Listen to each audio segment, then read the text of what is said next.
with more details regarding Toni Storm leaving WWE and AEW's potential plans for Kenny Omega. This is Wrestling Hub. My name is John, and you're watching the Wrestling Report for December 30th.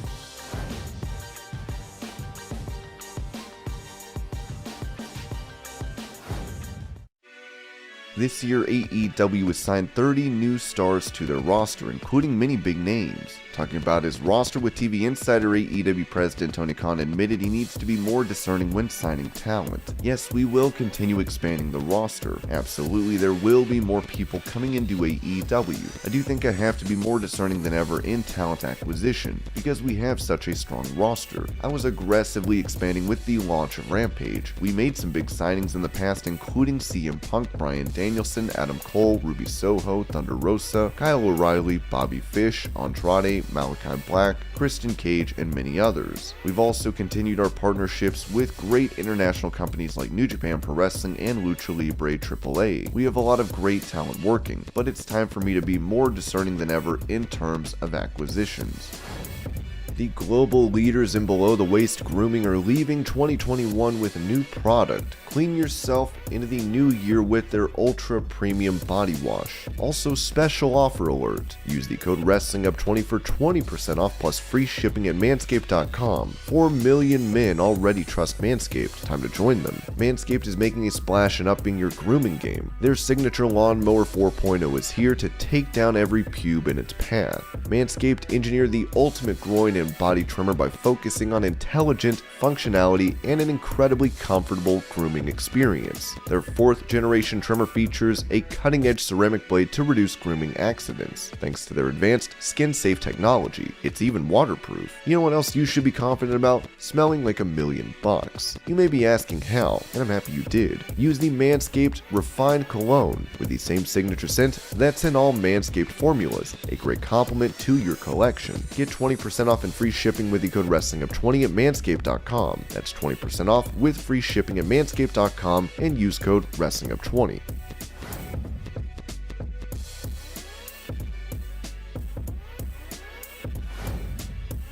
In September, NXT 2.0 made its first appearance as many fans and critics feel this brand no longer resembles the show it once was. Speaking about this on Busted Open Radio, Bully Ray noted that he has no interest in watching. Here's my thought walking away from the show. I don't want to watch the JV squad anymore. I don't want to watch the AAA of the WWE anymore. I understand why it's important. I understand why it's on. I get it. From a business point of view, I understand every last detail of what they are trying to accomplish on Tuesday nights at 8 o'clock on USA. As a fan who's been around the wrestling business obviously 40 plus years, I'm not as much into the up and coming developmental talent right now. To me, these new characters, these new talents are doing well, but I want to be entertained at the highest level. That's why I'm watching a Raw, a SmackDown, a Dynamite. Those are the top of the food chain when it comes to the different brands we have at our disposal to be entertained by. Last night I felt very much like I was watching the minor leagues because NXT is the minor leagues now. Me calling NXT the minor leagues, I'm not being disrespectful. It's not a detriment. It just is what it is.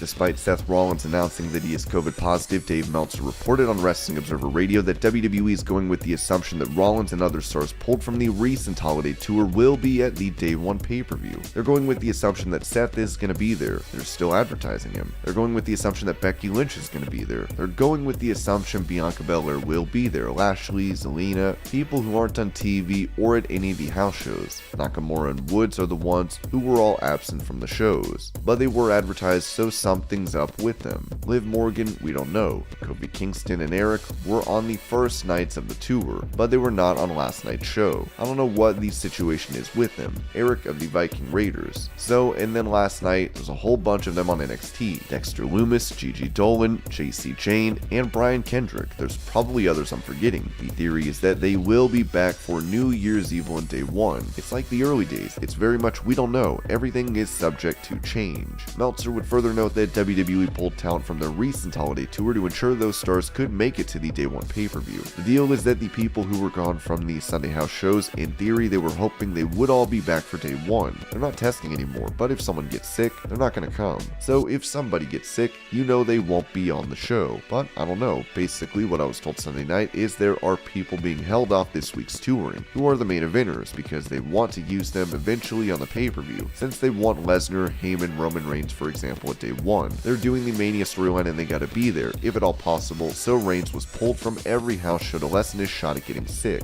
And of course, Lesnar wasn't going to be at the house shows, and Heyman wasn't going to be there either, so that's okay.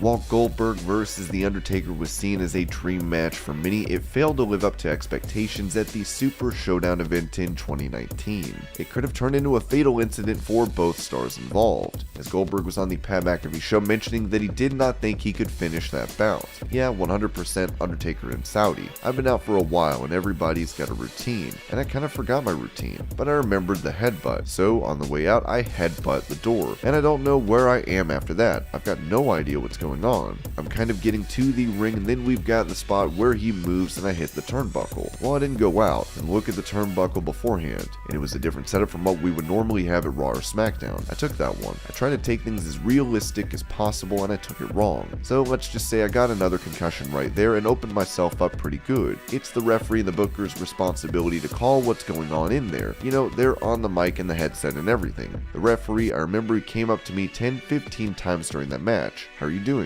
I'm like, I'm good. And by the time he'd walk away, I'd go, I don't know what's going on. It was a different answer every time, and the fact is, I never should have done what I did. But I did. Try to go through with it, but unfortunately, it turned out to be a debacle. It's a wonder that we both didn't get smashed during that match. It was a very bad missed opportunity. But hey, at the end of the day, I was just trying to provide a better show for everybody else. Now, Goldberg has one more match left on his WWE contract, so we'll have to see who he faces down the line.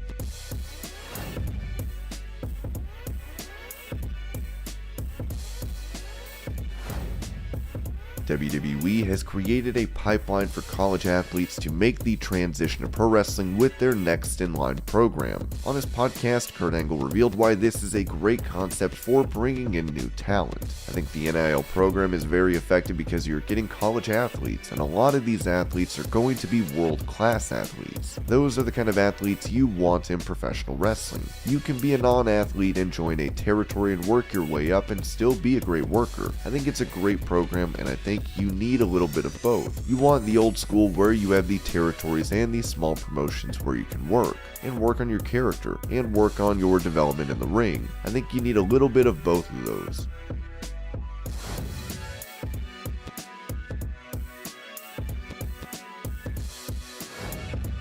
After Kyle O'Reilly made his debut for AEW interfering in Adam Cole's match against Orange Cassidy, Cole was seen walking to the back with his old Undisputed Era stablemates as the Young Bucks looked on. Dave Meltzer noted on Wrestling Observer Radio that this could lead to a big match once Kenny Omega returns. So they're teasing that it could be Bobby Fish and Kyle O'Reilly against the Young Bucks, and Adam Cole maybe having to pick a side. I mean, the logical one is for him to pick Fish and O'Reilly, and whenever Kenny Omega comes back, whenever that is, that's the big feud, which should be a kind of incredible feud. Following the loss of his AEW title, Omega is taking time away from programming to focus on recovering from injuries and getting these surgeries he needs.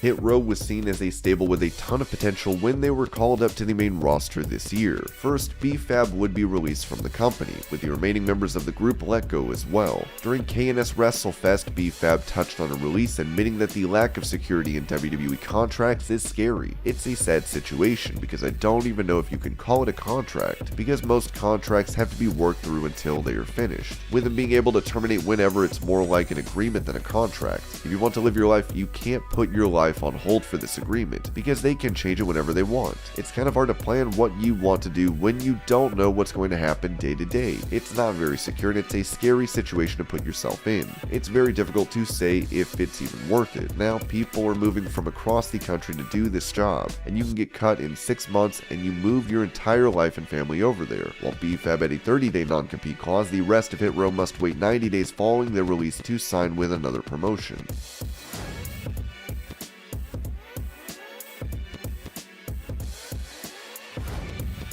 With WWE reportedly releasing Toni Storm, this came as a shock to fans. Storm had just recently been in a championship feud and match with Charlotte Flair on SmackDown, as Bodyslam.net noted that Storm did not request a release. Turns out Toni didn't exactly request a release. She just up and quit, worked a triple threat at a house show last night, and then paid out of her own pocket to fly herself home. WWE handling it as her asking for her release, and then them granting it, because after so many talents were released due to budget cuts this year, it's like, meh, it's wild. She's just gone. Didn't really tell anyone. Dave Meltzer would note that he heard Storm had left due to being burnt out, adding that there has been no update on if she has a non-compete clause.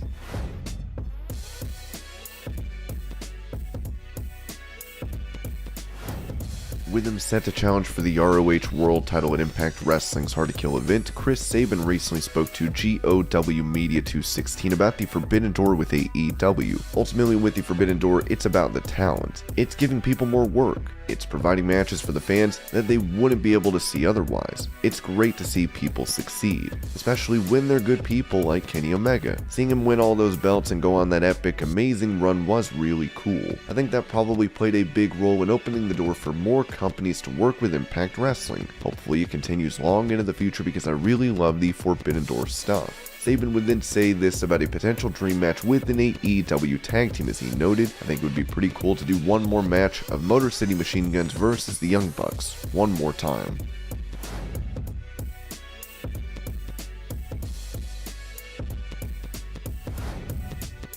While she was a mainstay on NXT, Ember Moon would end up let go from WWE last month as she awaits her 90-day non-compete clause to run out. Taking to Twitter, Moon would tease a return, which led to her trending, as she wrote, "Thank you for all the love and support. I have always heard and appreciated you. Soon, I will be free and make art out of war again." Moon was last seen wrestling Mandy Rose on October 5th for NXT, as we hope to see her in action in the future.